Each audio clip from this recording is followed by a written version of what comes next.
welcome to the Evening Report. My name is Cassidy Burke, and tonight's program is about the death penalty. Throughout history, death has been a method used as punishment for severe crimes. However, within recent years, people's opinion on capital punishment has become much more polarized. Proponents claim that it is constitutional to punish individuals with death, and that their claim is supported by the Supreme Court's decision in Gregg v. Georgia. During the Gregg v. Georgia case, the court ruled that, quote, in extreme criminal cases, such as when a defendant has been convicted of deliberately killing another, the careful and judicious use of the death penalty may be appropriate if carefully employed. However, opponents claim that capital punishment is unconstitutional and violates an individual's Eighth Amendment rights, which protect them from, quote, cruel and unusual punishment. The controversy between these two groups has grown within the past few years, as many cases have been presented to various courts in which these two groups had to take sides. However, the death penalty is not as black and white as it seems. In Woodson v. North Carolina, the state of North Carolina attempted to impose a law in which all people convicted of first-degree murder would receive the death penalty. Woodson, however, claimed that this was unconstitutional, and the Supreme Court upheld his decision. With this knowledge that the death penalty is not applicable to every situation, the question becomes, who should receive the death penalty and who should not? In tonight's program, we'll be investigating this question and determining, in two cases, if the punishment provided does in fact fit the crime. Another focus of tonight's program is determining the difference between bad people and monsters. We believe that bad people should be punished with life in prison, but that time will allow them to think about their actions and what led them to commit their crime. However, monsters are people whose crimes were so heinous that they become a group of their own, people whose crimes are so awful that they no longer deserve to live. Please join us as we reveal some of our findings from our investigations and decide for yourself if the punishment does in fact fit the crime. On April 15, 2013, 2 bombs went off near the finish line of the Boston Marathon, killing 4 people and injuring more than 260. 4 days after the bombing, police captured one of the suspects, Johar Zarnif, whose older brother and fellow suspect, Tomberlin Zarnif, died during a shootout with law enforcement. After further investigation, it has been concluded that the 2 brothers planned and carried out the attack on their own and were in no way connected to any terrorist organizations.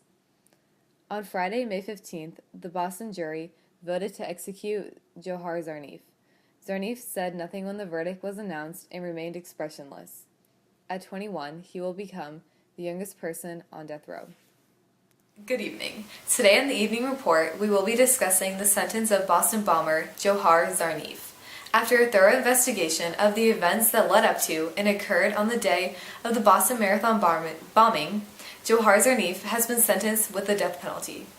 After looking into the trial here at the Evening Report, we have reached the conclusion that Zarnif should not be given the death penalty and should spend the rest of his life in solitary confinement. Zarnif and his brother committed the Boston bombing in retaliation to U.S. wars in Muslim countries. Johar is just as guilty as his older brother, Tomberlin Zarnif, for this devastating crime. However, Zarnif was still very impressionable to the extreme Islamic beliefs of his brother and the people around him, which most likely motivated him to join the efforts in the Boston bombing. That happened almost 2 years ago. At the young age of 21, if sentenced to life in prison, Zarnif will be forced to reflect his actions of how many lives he ruined during his days in solitary confinement. In October of 1998, Louis Buddy Musa's body was found by a jogger in a local Texas park. However, they would not be able to identify that it was Musa until after a full autopsy was performed, due to his severe injuries that caused him to be unrecognizable. It took Texas police only a short time to make the connection between Musa's murder and their prime suspect in the case, Susan Baso. Baso had been trying for months to take out an insurance policy worth up to $65,000 on Musa, claiming to be his fiancée. However, this wife-to-be charade was nothing but, and the police immediately made a clear connection between Baso and the murder.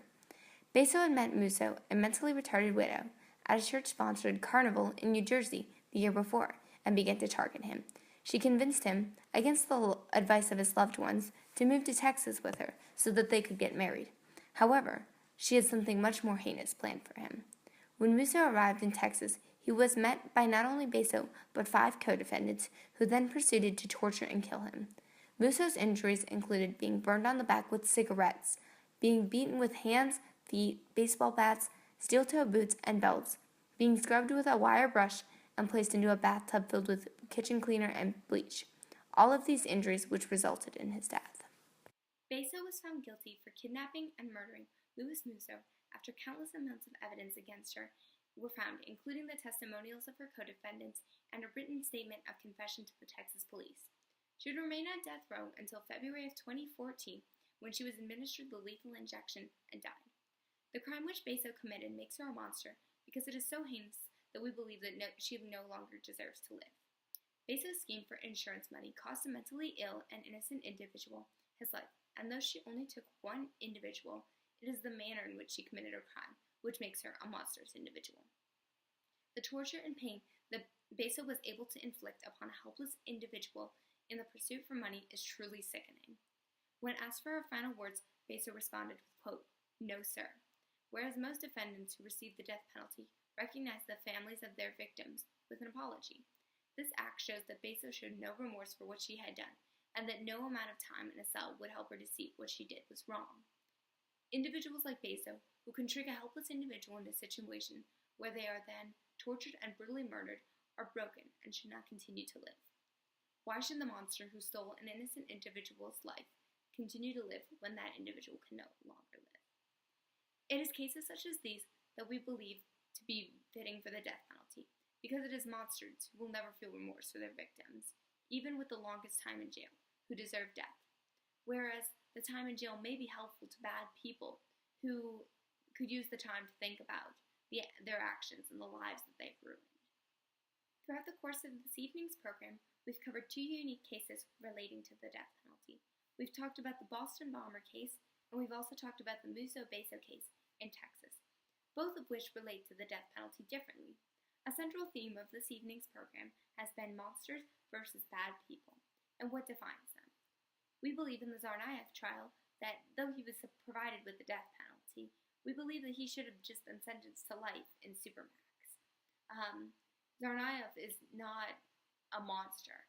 He's a bad person. He still committed a horrendous act, but we believe it was because he was under a radicalized older brother. And so he should spend the remainder of his life in Supermax, in solitary confinement, thinking about all the lives that he ruined, and thinking about the actions that he took.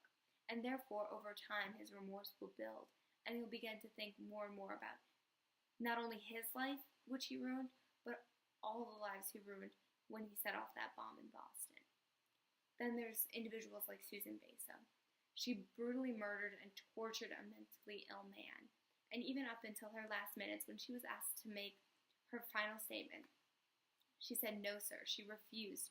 She showed no remorse towards the victim and didn't even apologize to his family, as many other death row inmates do. And so we believe that her decision to be put down by lethal injection was completely justified.